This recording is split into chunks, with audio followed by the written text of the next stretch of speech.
इस सेक्शन में हम डिटेल से बात करेंगे ई रैंक टूल के बारे में। ई रैंक टूल क्या है, किस तरीके से आप ई रैंक टूल यूज कर सकते हैं, अपनी शॉप को इंटीग्रेशन कैसे कर सकते हैं, एसईओ कैसे कर सकते हैं, कीवर्ड रिसर्च कैसे कर सकते हैं, अपनी शॉप को एनालाइज, ऑडिट, ये तमाम चीज़ है जिसमें प्रोडक्ट रिसर्च हो गई, इंपॉर्टेंट प्रोडक्ट कैटेगरी की रिसर्च हो गई, एटसी पर कौन कौन सी प्रोडक्ट ट्रेंड चल रही है और कौन कौन सी आइडिया आप ले सकते हैं, तमाम डिटेल हम ई रैंक पर सीखेंगे। ई रैंक बेस्ट एटसी का एसईओ टूल है जो ना सबसे पहले यही टूल आया था और ये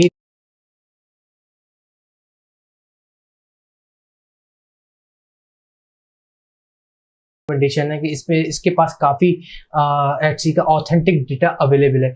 इस डेटा को आप यूज करके एटसी स्टोर को अच्छी तरह ऑप्टिमाइज कर सकते हैं और जो आपको प्रोडक्ट रिसर्च करनी हो, जो भी हेल्प चाहिए एटसी से रिलेटेड, तो उसके जरिए ई रैंक के जरिए आप उसको अच्छी तरह कर सकते हैं।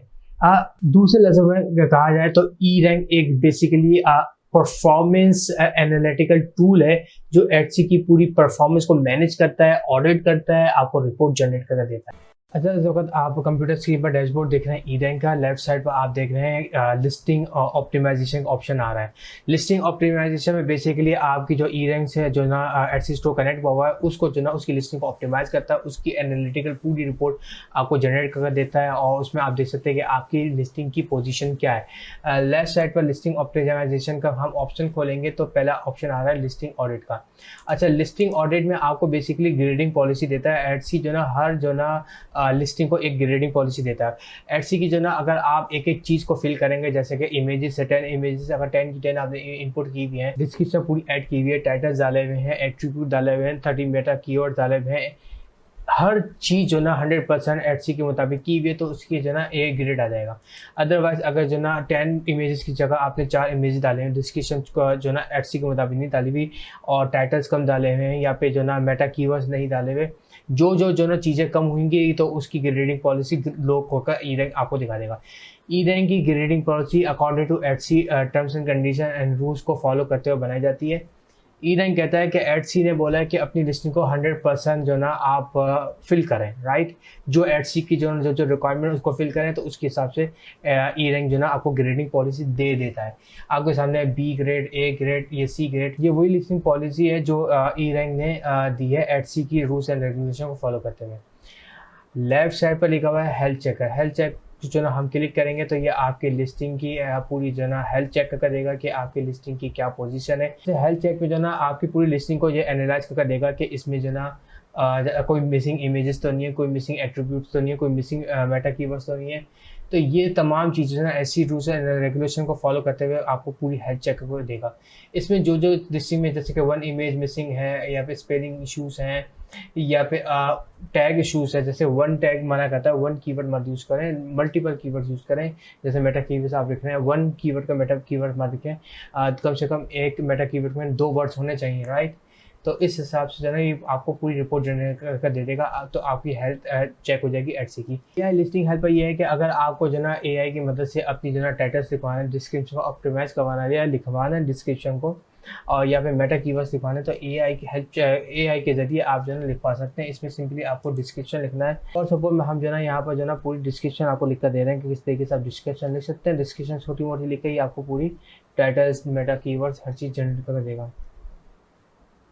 वी मेक, अच्छा, मैंने एक छोटी सी इसमें डिस्क्रिप्शन लिख कर दे दी है। यहाँ पर ऑप्शन है, ऑप्शन में लिख कर बता रहा है कि अगर आपको 70 कैरेक्टर का चाहिए टाइटल्स या 140 कैरेक्टर का, तो उस हिसाब से आप यहाँ पर सेलेक्ट कर सकते हैं। डिस्क्रिप्शन की लाइन कितनी चाह रहे हैं वो आप सेलेक्ट कर सकते हैं। मटेरियल लिखवाना चाह रहे हैं, ये सब चीज़ लिखवाना चाह रहे हैं, तो इसको आप सेलेक्ट करेंगे तो वो लिखा दे देगा। लाइन कितनी होनी चाहिए मेटा कीवर्ड्स की, ऑब्वियसली 30 कैरेक्टर होनी चाहिए, इससे ज़्यादा नहीं होनी चाहिए। अच्छा, लो कंपटीशन, हाई डिमांड दोनों को टिक मार्क करते हैं। क्यों? क्योंकि अगर हाई डिमांड है और कंपटीशन ज़्यादा है तो आप उसको मिस नहीं कर सकते, क्योंकि हाई इन डिमांड इज ये मच इम्पॉर्टेंट फैक्टर है, राइट। तो हाई इन डिमांड और लो कंपटीशन को आप हटा दें, ज़रूरत नहीं है, क्योंकि आपको हाई इन डिमांड की प्रोडक्ट ज़्यादा इंपॉर्टेंट है कि हाई डिमांड आपको पहले मिल जाए। कभी कभार ये होता है कि लो कंपटीशन को उठा लेते हैं लेकिन हाई डिमांड नहीं होती। अच्छा, इसके बाद हम जो है ना इसको सबमिट कर देंगे। सबमिट करने के बाद हमें ये टाइटल, डिस्क्रिप्शन और मेटा टैग्स जनरेट कर दे देगा। अच्छा, ये डिस्क्रिप्शन थोड़ी छोटी लिखी हुई है, हम चाहते हैं तो इसको 500 कैरेक्टर के हिसाब से लिख दें, तो इसके हिसाब से डिस्क्रिप्शन लिख देगा। ये लिख दिया। अच्छा, अपने हिसाब से मैं हम जो ना डिस्क्रिप्शन ऑप्टिमाइज करना चाहे तो कर सकते हैं। अब ये मेटा कीवर्ड हमें जनरेट कर दे रहा है। एआई का टूल जो ना बड़ी ज़बरदस्त टूल है, इसको हम यूज़ करके एटसी पर काम कर सकते हैं। ई रैंक का टूल, ई रैंक का एआई लिस्टिंग हेल्पर बड़ा ज़बरदस्त टूल है, इसको हम काम करके अपनी लिस्टिंग को ऑप्टिमाइज़ कर सकते हैं। ये देखिए मेटा कीवर्ड हम इसने कर दे दिया है। अच्छा, कंपेयर लिस्टिंग में ये है कि आप जो ना एटसी की जो ना आपकी जो कॉम्पिटिटर है उसको कंपेयर कर सकते हैं। जैसे कि हमने ये कॉम्पिटिटर की लिस्टिंग है, इसको हमने जो ना कॉपी करना है इसके लिंक को, और वो ई रैंक का जो जगह है उधर जो ना हम पुट कर देंगे। ई रैंक में हम जो है 4 ऑप्शन दिए हुए, 4 ऑप्शन के अंदर जो ना हम अपने कॉम्पिटिटर के लिंक को एंटर कर सकते हैं। उसके ज़रिए हमें पता चल जाएगा कि कंपटीशन कितना चल रहा है, क्या रिजल्ट है, A to Z रिपोर्ट हमारे पास आ जाएगी। अच्छा, यहाँ पर जो ना आप कंट्री वाइज भी चेक कर सकते हैं कि आप जो की जो लिस्टिंग है उसके जो रिजल्ट्स आ रहे हैं, मेटा कीवर्ड टेस्ट के जो रिजल्ट आ रहे हैं, सर्चेस के वॉल्यूम आ रहा है, उसकी कंट्री कौन सी होनी चाहिए, बायर कहाँ का होना चाहिए। तो USA, UK, फ्रांस, जो भी आप सर्च करना चाहिए यहाँ से सर्च कर सकते हैं। अब मैं कंपेयर पर क्लिक करूँगा, तो मुझे अंदाज़ा हो जाएगा कि मेरे जो कॉम्पिटिटर हैं कौन सी कीवर्ड्स वगैरह यूज़ कर रहे हैं, उसको हम भी अगर यूज़ करना चाहें तो कर सकते हैं। अच्छा, ये कीवर्ड्स वगैरह आ गए हैं। अब ये शॉप के बारे में बता रहे हैं कि कितने लिस्टिंग की कितना टाइम हो गया है, पूरी डिटेल बता रहा है लिस्टिंग के हवाले से। ये मेटा कीवर्ड्स बता रहा है, और ये कैटेगरी बता रहा है, और लिस्टिंग की तमाम डिटेल हमें बता रहा है, राइट।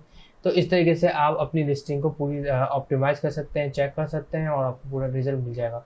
ये काफ़ी हेल्पफुल साबित होगा कि अगर आपको कंपटीटर के बारे में पता चल जाए कि वो कंपटीटर क्या क्या चीज़ यूज़ कर रहा है, कौन सा टैग यूज़ कर रहा है, जो आप क्या टैग यूज़ कर सकते हैं, राइट। और मुख्तलिफ इंफॉर्मेशन जो जैसे कि मिल रही है, इसकी एज है, डेली यूज, जो पोजीशन है इसकी, कन्वर्जन कितनी है, और एस्टिमेटेड रेवेन्यू कितना, तमाम सारी चीज़ें ये हमें बता रहा है, राइट। इस तरीके से आप अपनी स्टोर को भी इस तरीके से आप अपने स्टोर को भी ऑप्टिमाइज़ कर सकते हैं। अच्छा, चेंजेस का ऑप्शन है, चेंजेस को आप सेलेक्ट करेंगे तो अगर आपने जो लिस्टिंग का ऑप्शन में ट्रैक का ऑप्शन खोला हुआ है तो आप इसको चेंजेस को चेक कर सकते हैं। जैसे कि मैंने 2 ट्रैक का ऑप्शन खोले हुए हैं, इस इधर जो ना जब भी कोई चेंजेस करूँगा तो यहाँ पर मुझे ऑप्शन शो हो जाएगा। जैसे कि यहाँ पर शो चेंजेस पर मैं क्लिक करूँगा, अगर मैंने कोई भी लिस्टिंग में टाइटल, डिस्क्रिप्शन या मेटा कीवर्ड चेंज किए होंगे वो मुझे शो हो जाएंगे, राइट। अभी तक कोई चीज़ चेंज नहीं की थी मैं, तो मेरा इस वक्त कोई चीज़ शो नहीं हुई है। अगर कोई चीज़ शो होगी तो यहाँ पर बॉक्स में वो हाईलाइट हो जाएगा कि आपने ये कीवर्ड या ये टैग न्यू यूज़ किया है। तो ये बहुत अच्छा टूल है। फॉर सपोज अगर आप किसी बायर, किसी क्लाइंट के साथ काम कर रहे हो और उसको रिपोर्ट जनरेट करके देना है कि हमने ये मेटा कीवर्ड चेंज किए हैं, ये टाइटल ऐड किए हैं, तो पहले उसकी क्लाइंट की जो स्टोर है उसको जो ना ई रैंक से कनेक्ट करें, उसके बाद उसके ट्रैकर को ऑन कर दें। जब आपको कंप्लीट हो जाए तो उसकी जो स्क्रीनशॉट है जो लिस्टिंग की, तो उसको आप स्क्रीनशॉट और सेंड कर सकते हैं अपने क्लाइंट को, तो उसको पता चल जाएगा कि आपने एसईओ पर क्या वर्क किया है। लास्ट में हमारे पास जो ऑप्शन आता है, लास्ट में हमारे पास जो ऑप्शन आता है वो ड्राफ्ट लिस्टिंग का होता है। इसको आप सेलेक्ट करके चेक कर सकते हैं कि ड्राफ्ट में कौन सी लिस्टिंग हुई है, राइट। ये एक्टिव लिस्टिंग नहीं होती है, ड्राफ्ट में जो ना आप लिस्टिंग का कर रुक जाते हैं जब तक आपको कोई एडिटिंग करना होती है या कुछ ऑप्टिमाइज़ करना होता है, उसके बाद आप एक्टिव करना चाहते हैं एसटी को। मतलब ड्राफ्ट की जो भी लिस्टिंग है वो नज़र नहीं आती किसी आपके आप बायर को, वो आप अपने हिसाब से उसको ड्राफ्ट में रखते हैं, जब भी चाहें उसको आप एक्टिवेट कर सकते हैं। तो यहाँ पर ड्राफ्ट की लिस्टिंग शो हो रही है।